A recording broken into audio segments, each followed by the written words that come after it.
চট্টগ্রামের সাতকানিয়াতে দুইজন জামাত সমর্থিত ২৪-এর গণ অভ্যুত্থানের সৈনিক অগ্রণী ভূমিকা পালনকারী ব্যক্তিকে গুলি করে পিটিয়ে তারপরে হত্যা করা হয়েছে। পরে বুধবার বিকেলে রাজু ভাস্কর্যে ফজলুর রহমানের বিরুদ্ধে বিক্ষোভ সভা করেন বিক্ষুব্ধ ছাত্র জনতা। এক পর্যায়ে ফজলুর রহমানের পুষ্পতলিকা পোড়ান বিক্ষোভকারীরা। এ সময় অবিলম্বে ফজলুর রহমানকে গ্রেফতারের দাবি জানিয়েছেন। আলেমদের রক্তের উপর দাঁড়িয়ে আলেমদেরকে গান্ডু মৌলবী বলল মাহিম সরকার। দর্শক, কয়েকদিন আগে একজন তরুণ ওয়াজিন বলেছিলেন ডাক্তার পিনাকি ভট্টাচার্য হলেন এ যুগের আবু তালিব। আবু তালিবের দায়িত্ব পালন করছেন ডাক্তার পিনাকি ভট্টাচার্য। দর্শক, আজকের এই ভিডিওটি দেখলে আপনারা রীতিমতো অবাক হয়ে যাবেন।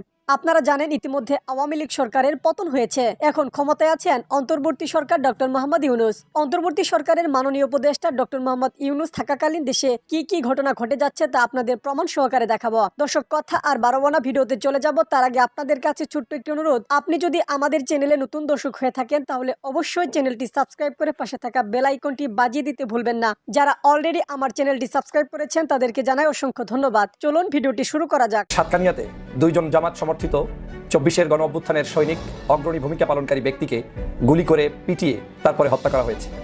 এই হত্যা কর্মকাণ্ডটি যারা ঘটিয়েছেন তারা দীর্ঘ প্রায় গত ১৬ বছর পর্যন্ত অত্যাচার, অবিচার, জুলুম, নির্যাতন করে চলেছিল ওই অঞ্চলে। ওই অঞ্চলের যে এমপি ছিলেন সেই আবু রেজা নদবীর একান্ত সহচর হিসেবে পরিচিত সেই ব্যক্তিরাই আবার এই হত্যাকাণ্ডটি ঘটিয়েছে।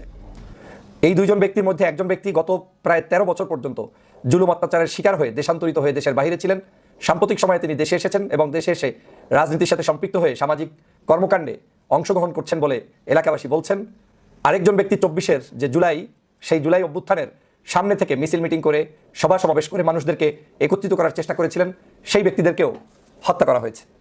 কিভাবে হত্যা করা হয়েছে সেটা শুনলেও আপনি অবাক হবেন যে তাদেরকে সালিসির নামে ডেকে নিয়ে তারপরে সেই জায়গায় মাইকে অ্যানাউন্সমেন্ট করে তাদের উপরে সরাসরি আতর্কিত গুলি, হামলা, তাদেরকে মারধর করা সহ বিভিন্নভাবে তাদেরকে নির্যাতন করে হত্যা করা হয়েছে।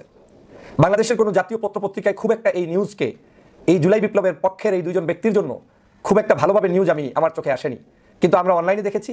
বিশেষ করে মাহমুদুর রহমানের নেতৃত্বে পরিচালিত আমার দেশ পত্রিকায় আমি এই নিউজটি ভালোভাবে দেখতে পেরেছি। আমার দেশ পত্রিকাটি আমার হাতেই রয়েছে এই মুহূর্তে। এই হচ্ছে সেই নিউজের অংশটা দেখতে পাচ্ছেন, এই যে এখন ক্যামেরার সামনে ধরা, এটাই হচ্ছে আমার দেশের নিউজ। এই হচ্ছে আমার দেশ পত্রিকা। আমি শুরুতে এই কারণে আমার দেশ পত্রিকাকে ধন্যবাদ জানাই যে নিউজটি আজকের বাংলাদেশের সমগ্র পত্রপত্রিকা, টিভি চ্যানেলে থাকার কথা সেখানে নেই, কিন্তু আমার দেশ সাহস করে এই নিউজটি ছাপিয়েছে, সেজন্য তাদেরকে ধন্যবাদ জানাই।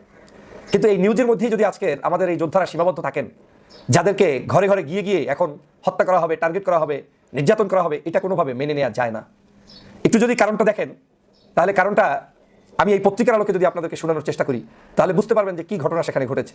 আমার দেশ পত্রিকা বলছে জুলাই যোদ্ধা সহ ২ জামাত কর্মীকে পিটিয়ে হত্যা করা হয়েছে, ডেকে নিয়ে গুলি করে আওয়ামী ক্যাডাররা। একজনের নাম হচ্ছে নেজামুদ্দিন আর একজনের নাম আবু সালেক, এবং এই দুজনের বয়স কাছাকাছি। নেজামুদ্দিনের বয়স ৪৫ এবং আবু সালেকের বয়স হচ্ছে ৪০। চট্টগ্রামের সাতকানিয়ায় ২ জামাত কর্মীকে গুলি করে পিটিয়ে হত্যা করা হয়েছে। উপজেলার এওচিয়া ইউনিয়নের সনখোলা এলাকায় গত সোমবার রাত ১০টার দিকে এই ঘটনা ঘটে। মসজিদের মাইকে ডাকাত বলে ঘোষণা দিয়ে লোকজনকে জড়ো করে তাদের বেধড়ক পেটায় উপজেলা আওয়ামী লীগের প্রভাবশালী সদস্য নজরুল ইসলাম মালিকের লোকজন। একই সঙ্গে তিনি সাবেক এমপি আবু রেজা নদবীর ঘনিষ্ঠ সহযোগী। নিহতরা হলেন, একটু আগে আমি তাদের পরিচয় দিয়েছি। এ সময় আরও ৫ জন গুলিবিদ্ধ হয়ে চট্টগ্রাম মেডিকেল কলেজ হাসপাতাল, পার্কভিউ হাসপাতালে চিকিৎসাধীন হচ্ছেন। নিহতদের মধ্যে নেজামুদ্দিন আওয়ামী শাসনামলে বিভিন্ন রাজনৈতিক মামলার আসামি হয়ে দেশ ছেড়ে সৌদি আরবে ছিলেন, আর আবু সালেক ২৪-এর জুলাই আন্দোলনের সম্মুখ যোদ্ধা হয়ে তাদের পরিকল্পিত হত্যার উদ্দেশ্যে ডেকে নেওয়া হয়েছিল বলে কেউ কেউ জানিয়েছেন। আজকে তাদেরকে নির্মমভাবে সেখানে ডেকে নিয়ে তারপরে হত্যা করা হয়েছে, এবং তাদেরকে হত্যার সময় আবার সেই হত্যাটা তারাই করেছে যেই ব্যক্তি, সেই মানিক, যে বিভিন্ন সময় অত্যাচার, জুলুম, নির্যাতন করেছে, সেই মানিকই আবার আজকের এই হত্যাকাণ্ডটির নেতৃত্ব দিয়েছে এবং তাদেরকে ডাকাত বলে সেখানে বিভিন্নভাবে গণধোলাই দিয়েছে। এই যে নিজামকে আজকের গণপিটুনিতে হত্যা করা হয়েছে, তিনি কেন লক্ষ্যবস্তুতের কারণ হলেন সেটা আমার দেশ বলছে। নিজাম জামাতের সক্রিয় কর্মী ছিলেন, তার উপরে অতিমাত্রায় অত্যাচার, নির্যাতন চালানোর কারণে তিনি এক পর্যায়ে বিদেশ পালিয়ে যেতে বাধ্য হন। সম্প্রতি তিনি দেশে ফিরে নানান সামাজিক কর্মকাণ্ড শুরু করেন, বিভিন্ন সভা সমাবেশে বক্তব্য দিতে থাকেন। এতে স্থানীয় আওয়ামী লীগের নেতাকর্মীরা আরও বেশি ক্ষিপ্ত হয়। আবু সালেক ছিলেন জুলাই বিপ্লবের সম্মুখ যোদ্ধা। নিহত আবু সালেক আওয়ামী লীগ সরকারের সময় বেশ নির্যাতনের শিকার হয়েছিলেন। তার নামে বেশ কয়েকটি মিথ্যা মামলা ছিল। গাবাচাতে গ্রাম ছেড়ে চট্টগ্রাম শহরে বসবাস করেছিলেন। জুলাই বিপ্লবের শুরু থেকেই ছিলেন মাঠে। সংক্রান্ত কয়েকটি ভিডিও সামাজিক যোগাযোগ মাধ্যমে প্রচলিত আছে, ঘুরে বেড়াচ্ছে। আওয়ামী লীগের মালিক, যেই মানিক এই হত্যাকাণ্ডের সাথে সম্পৃক্ত বলে এখন পর্যন্ত মানুষ বলছেন, সেই মানিক ছিলেন দুর্ধর্ষ, চরম মাত্রার একজন ক্যাডার। মানিক উপজেলা আওয়ামী লীগের সদস্য হলেও প্রভাব প্রতিপত্তি কম ছিল না। এলাকার বাসীর কাছে তিনি ছিলেন ত্রাস। ২০১৫ সালের ৭ই জানুয়ারি সানখোলা এলাকায় ইউনিয়ন আওয়ামী লীগের সহসভাপতি সাবেক চেয়ারম্যান হাফেজ আহমদ সাহেবের বাড়িতে তার বেআইন আনোয়ারা বেগম গুলিবিদ্ধ হয়ে নিহত হন। এই মামলার প্রধান আসামি মানিক। এরপর তাকে গ্রেপ্তার অভিযান চালালে তাকে পাওয়া না গেলেও তার বাড়ি থেকে উদ্ধার হয় বেশ কয়েকটি অগ্নেয়াস্ত্র ও গুলি। অভিযোগের বিষয়ে জানতে আওয়ামী লীগ নেতা মানিকের ব্যবহৃত মোবাইল ফোন কল দিলে তা বন্ধ পাওয়া যায়। বাড়িতে গিয়ে তাকে পাওয়া যায়নি। সাতকানিয়া থানার ওসি জাহিদুল ইসলাম বলেন, পরিস্থিতি নিয়ন্ত্রণে আছে, ঘটনাটি তদন্ত করা হচ্ছে। এদিকে 2 জামাতকর্মী পিটিয়ে হত্যার ঘটনা ভিন্ন খাতে প্রবাহিত করা হচ্ছে বলে অভিযোগ করছে দলটি। গতকাল মঙ্গলবার এক বিবৃতিতে উপজেলা জামাতের আমির কামালউদ্দিন সেক্রেটারি মোহাম্মদ তারেক হোসেন বলেন, এটি পরিকল্পিত হত্যাকাণ্ড। এউচিয়া ছনখোলা গ্রামটি বহু আগে থেকেই সন্ত্রাস কবলিত এলাকা। সন্ত্রাসী মানিক চেয়ারম্যান পাহাড়ি গাছ ও ইটভাটা নিয়ন্ত্রণ নিতে এলাকায় একাধিকবার সন্ত্রাসী হামলা হত্যাকাণ্ড ঘটিয়েছে। তার মদতেই জামাতের 2 কর্মী নির্মমভাবে পিটিয়ে হত্যা করা হয়েছে। এই ঘটনার তিনি তদন্ত চান এবং বিচার চান। বিচার কার কাছে চাইবেন?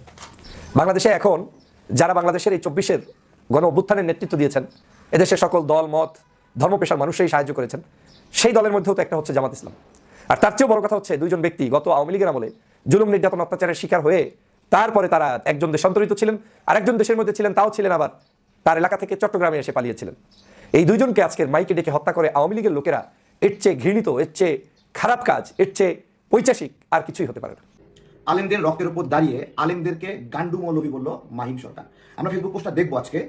সজীব ওয়াজেদরা প্রোপাগান্ডা উৎপাদন করছে, এদিকে গান্ডু হচ্ছে মৌলবীরা। আজ বুঝবি না কাইল, আজ বুঝবি না কাইল, পাছা থাপড়াবি আর পারবি গাইল। নিজের বউ মেয়ে পর্দা করে কিনা তার ঠিক নাই, কিন্তু রাস্তায় গিয়ে পর্দা পালন কর্মসূচি করতে হবে। আবারও ধন্যবাদ সীমান্তের ওপারে তাদেরকে সুযোগ করে দেওয়ার জন্য। একটা মানুষের আলেমদের প্রতি কতটুকু ঘৃণা থাকলে তাদেরকে গান্ডু মৌলবী বলে। এবং শুধু গান্ডু মৌলবী না, বলছে দেখেন, আজ বুঝবি না কাইল। আলেমরা তোমার কে হয়? ছোট ভাই হয়। আজ বুঝবি না কাইল মানে তুই তোকারি নাকি? বলছে পাছা থাপড়াবি আর পারবি গাইল। মানে আলেমরা তোমাদের কে হয়? মানে তুই তোকারি, পাছা থাপড়াবি, গাইল, গান্ডু মৌলবী। আলেমদের রক্তের উপর দাঁড়ায় মাহিম সরকার, তোমরা যে আন্দোলনটা করছো, এই আন্দোলনে তোমাদের কতজন নিহত হয়েছে? কয়জনের গায়ে গুলি লাগছে বলো? আজকে উত্তর দিতে হবে। এই আলেমরাই, তোমরা যখন লেজ গুটায় পালাইছিলা, শেখ হাসিনার কাছে আত্মসমর্পণ করছিলা, তখন এই আলেমরাই এই যাত্রাবাড়ি, বাড্ডা, রামপুরা, বসুন্ধরা, ভাটারা এই অঞ্চলগুলোতে দখল করেছিল। আন্দোলনের গতিপথ বদলাই দিয়েছিল যখন তোমরা আপোষ করেছিলা। তোমাদের আপোষকে যারা উপেক্ষা করে লড়াই করলো, বিজয়ী হতে সহযোগিতা করলো, জীবন দিল, তারা হলো গান্ডু মৌলবী না? প্রিয় বাংলাদেশের নাগরিক বৃন্দ, আমাদের বিপ্লবটা আসলে কাদের হাতে চলে গেছে আপনারা খেয়াল করেছেন? প্রিয় বাংলাদেশের নাগরিকবৃন্দ, আমাদের বিপ্লবটা শাহবাগীরা কিভাবে চুরি করেছে দেখেছেন? এক শাহবাগী মাহফুজ আলম বলে, এই দেশে ইসলাম পন্থীদের রাষ্ট্রকল্প প্রতিষ্ঠা হতে দেবে না, এই প্রতিষ্ঠার বিরুদ্ধে লড়াই করবে। আর এক ইসলাম বিদ্বেষী সমন্বয় বলছে মৌলবীদের গান্ডু, তুই তোকারি করছে, বলছে পাছা থাপড়াইবি, গালাইবি, এভাবে তুই তোকারি করছে। কতটুকু ঘৃণা আলেমদের প্রতি এদের, চিন্তা করেন। কেন হবে না? যেখানে সমকামীদেরকে কমিটিতে জায়গা দেয়, গেদেরকে নিয়ে সংগঠন করে, ফরহাদ মাঝারের অনুসারীরা এখানে একত্রিত হয়েছে ইসলামপন্থীদের বিরুদ্ধে। আমরা বারবার বলেছিলাম বিপ্লব চুরি করেছে শাহবাগীরা, শাহবাগীদের হাতে রাষ্ট্র ছিল, আমরা বিপ্লব ঘটিয়েছি। ওই সময় শাহবাগীরা আপোষ করেছিল এবং বিপ্লবের পরে ওই শাহবাগীরা আবার টাকার জোরে এইভাবে বিপ্লবকে চুরি করেছে। এই গণঅভ্যুত্থানের পরে এই ভারতীয় দালাল মিডিয়ারা সিদ্ধান্ত নিয়েছিল যে ইসলামপন্থীদের হাতে যেন রাষ্ট্র না যায়। তাই তো এই সকল আপোষকারী ইসলাম বিদ্বেষীদেরকে নায়ক হিসেবে দেখায়। অথচ 5 তারিখের আগে কেউ চিনত না। 5 তারিখের আগে আমাদেরকে ঘোষণা দিতে হয়েছে যে আমরা শেখ হাসিনার সঙ্গে বসবো না, আপোষ করবো না। এখানে আপোষ মিটিং হইলে সেটা জনগণ মানবে না, সমন্বয়কের সাথে কোনো ধরনের আপোষ চলবে না। এটা আমরা বলেছিলাম। আন্দোলন চলবে, লাঠি হাতে নিয়ে বলেছিলাম। দেশের মালিকানা বুঝে নিতে এসেছি। আমরা যখন কথা বলি, আমাদেরকে বিভিন্ন দলের সংগঠনের দালাল বানিয়ে দেয়। আমরা যেই কথাটুকু বলি সেই প্রশ্নের চ্যালেঞ্জের উত্তর দিতে পারে না। এরা উত্তর দিতে পারে না ফরহাদ মাঝারের উদ্দেশ্য কি, এরা উত্তর দিতে পারে না মাহফুজ আলমের উদ্দেশ্য কি। কেমন রাষ্ট্র এরা চায় আজকে প্রমাণিত হচ্ছে। কথায় কথায় ঘৃণা, হয়তোবা একটু পরে ফেসবুকে পোস্ট করে ক্ষমা চাইবে। কেন ক্ষমা চাইবে? এই জন্য ক্ষমা চাইবে, নির্বাচন করবেন সমন্বয়ক মাহিম সরকার। এখন নির্বাচন করতে হলে তো আবার আলেমদের দরকার। এখন বলবে গান্ডু আলেম, তুই তোকারি করবে, পাছা থাপড়াইবে, বলবে পাছা থাপড়াইবি। আবার পরে নির্বাচনে যায় জয়ী হওয়ার জন্য বলবে, নির্বাচনে জয়ী হওয়ার জন্য বলবে যে ক্ষমা করে দেন। এরকম ঘৃণা, এরকম ক্রোধ আলেমদের প্রতি। প্রিয় ভাইরা, দেখবেন যে 2 দিন পরে বিএনপির হয়ে কথা বলবে, জামাতকে সাধুবাদ দেবে। কেন? তাদের সমর্থন নেওয়ার জন্য, নির্বাচন করার জন্য। কিন্তু এই সকল শাহবাগী আলেম বিদ্বেষীদেরকে আপনারা কোনোদিন ভুলবেন না। একটা কথা মনে রাখবেন, এই শাহবাগীদের বিপরীতে এমন একটা রাজনৈতিক কল্পের জন্য সংঘবদ্ধ হতে হবে, ঐক্যবদ্ধ হতে হবে। এমনকি ঢাকা বিশ্ববিদ্যালয়ে ফেজদা পিপলের টক শোতে দর্শক পর্ব অংশ নেওয়া যুক্তরাষ্ট্রের প্রবাসী এক শিক্ষার্থীকে রাজাকারের ছেলে আলবদরের ছেলে বলায় দেশব্যাপী সমালোচনার ঝড় উঠেছে। অনলাইন অফলাইনে নেটিজেনরা এই বিষয়ে নিজেদের প্রতিবাদ জানাচ্ছে। প্রতিবাদের অংশ হিসেবে ঢাকার টিএসসির রাজু ভাস্কর্যে বিএনপি চেয়ারপারসনের উপদেষ্টা অ্যাডভোকেট ফজলুর রহমানের পুষ্পতলিকা দাহ করেছেন বিক্ষুব্ধ ছাত্র জনতা। গত মঙ্গলবার রাতে ফেস দ্য পিপলের নিয়মিত টক শোতে দর্শক পর্বে প্রশ্ন করার জন্য সুযোগ পান যুক্তরাষ্ট্র প্রবাসী মিরাজ উদ্দিন। কথা প্রসঙ্গে তিনি বলেন, বিএনপি গত 16 বছরে একটা বালুর ট্রাক সরাতে পারে নাই, আর এখন তারা এসে নির্বাচন করে। ওই শিক্ষার্থীর কথা শুনে বিএনপি নেতা অ্যাডভোকেট ফজলুর রহমান মিরাজকে রাজাকারের ছেলে, আলবদরের ছেলে বলে সম্বোধন করেন। তার ওই বক্তব্যের ক্লিপটি তাৎক্ষণিক সামাজিক যোগাযোগ মাধ্যমে ছড়িয়ে পড়ে। এতে তাকে নিয়ে সমালোচনা শুরু হয়। পরে বুধবার বিকেলে রাজু ভাস্কর্যে ফজলুর রহমানের বিরুদ্ধে বিক্ষোভ সভা করেন বিক্ষুব্ধ ছাত্র জনতা।